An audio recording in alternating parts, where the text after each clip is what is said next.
Alright, kakatapos lang. 400 watts standalone. Ito ang ating SRNE SCC 40 ampere. Meron tayong mga breaker, protection device, watt meter. Ngayon wala tayong load. Ito ang ating off-grid inverter, ang ating LiPo battery 100 ampere hour. Then DC out, temporary lang muna.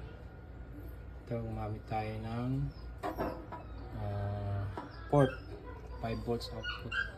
Testing natin ngayon ang 220 ng inverter. Ito ang ating output. Itong extension, gumamit tayo extension wire. Ang load natin is 65 watts na wall fan. Time check pala 6 na ng gabi, kaya wala tayong harvest. Okay, 0.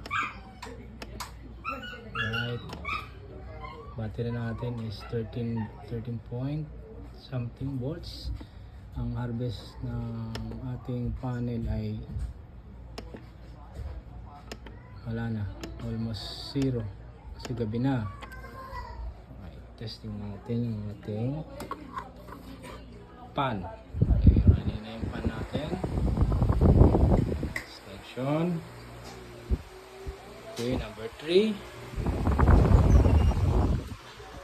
Okay, check natin sa watt meter.